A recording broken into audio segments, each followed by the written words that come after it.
अगर आप लोगों ने मूवी की टिकट ये सोच के ली है कि भाई साहब टीवी शो तो फनी है, हो सकता है मूवी भी फनी हो, तो मैं आपको बता दूं आपने समझदारी का काम तो नहीं किया है। और अगर आप लोगों ने ये पूरी मूवी थिएटर में बैठ के देख ली है तो आपको भी एक अवार्ड तो दे ही देना चाहिए सरकार की तरफ से। भाई साहब मुझे भी मिलना चाहिए क्योंकि मैंने देख लिया है और मैं बताऊंगा कैसी है ये मूवी। वीडियो अंत तक देखना, एक एक चीज एक्सप्लेन करूंगा और बताऊंगा क्या है मेरा ओपिनियन इस मूवी को लेकर। और ये मूवी देखने वालों को थिएटर में पैसे देने चाहिए कि उन्होंने ये मूवी देखी है, ना कि व्यूअर्स को अपनी जेब से खर्च करने पड़े पैसे इस मूवी को देखने के लिए। भाई साहब ये मूवी का रिव्यू मैं दर्द में कर रहा हूँ क्योंकि मुझे मूवी देख के ये बात तो क्लियर हो गई कि हर पॉपुलर चीज को सिनेमा बनाना जरूरी तो नहीं है। मैं इस मूवी को देखने कुछ खास एक्सपेक्टेशन के साथ गया भी नहीं था, लेकिन जो मेरी थोड़ी बहुत एक्सपेक्टेशन थी, क्योंकि टीवी का जो शो है वो ठीक ठाक है। वैसे मुझे वो ये शो कभी कुछ खास पसंद आया नहीं। आपको हंसाता तो है ही, भले ही वो जोक्स कितने ही मीन या फिर वल्गर क्यों ना हो, लेकिन हंसी तो आ ही जाती है। तो कुछ ऐसे ही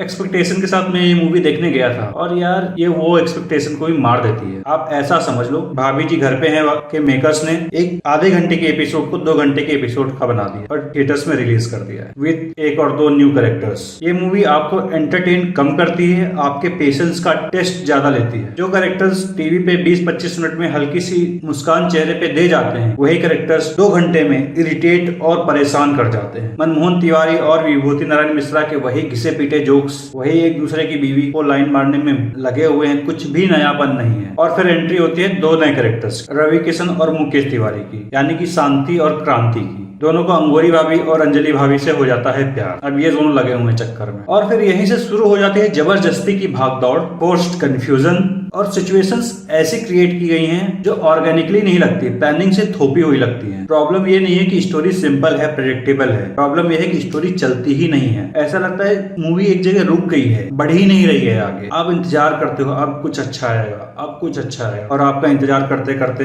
कट जाता है। मैं यहाँ ऑनेस्टली बोलूंगा फिल्म का ह्यूमर थकाने वाला है। कॉमेडी के नाम पे पाद वाले जोक, डबल मीनिंग कमेंट्स और बॉडी सेंट्रिक जोक्स, और ऐसे जोक्स इतनी बार और इतनी ज्यादा क्वांटिटी में है, एक समय के बाद बस यही लगता भाई हो गया, जाने दो। आसिफ शेख और रोहितास गौर अपने फैमिलियर कैरेक्टर में, यानी कि विभूति नारायण मिश्रा और मनमोहन तिवारी, दोनों अपने अपने कैरेक्टर्स में कंफर्टेबल हैं। उनको आदत हो चुकी है लगातार एक ही रोल करने की, लेकिन उनको कुछ नयापन करने के लिए स्क्रिप्ट में था ही नहीं। शुभांगी आत्रे भी कभी कभी अच्छे लगती हैं, लेकिन उनके सीन्स भी रिपीटेड से ही फील होते हैं। और विदिशा श्रीवास्तव को तो ऑनेस्टली करने के लिए कुछ दिया ही नहीं गया है। रवि किशन एक कमाल के एक्टर हैं, वो अपनी एक्टिंग से फिल्म को उठाने की कोशिश करते तो हैं, लेकिन जब राइटिंग ही अच्छी नहीं है तो बंदा करे भी तो करे क्या। एक्टर्स अपनी तरफ से पूरी कोशिश कर रहे हैं, लेकिन फिल्म की राइटिंग और डायरेक्शन ही उनका साथ नहीं दे रही। और सबसे बड़ी प्रॉब्लम यह है कि डायरेक्टर ने टीवी का concept same to same movie में थोप दिया। मूवी का पेस अलग होता है और टीवी सीरियल्स का पेस अलग होता है। उन्होंने कुछ भी मेहनत करने की कोशिश ही नहीं करी। स्क्रीन प्ले लूज है,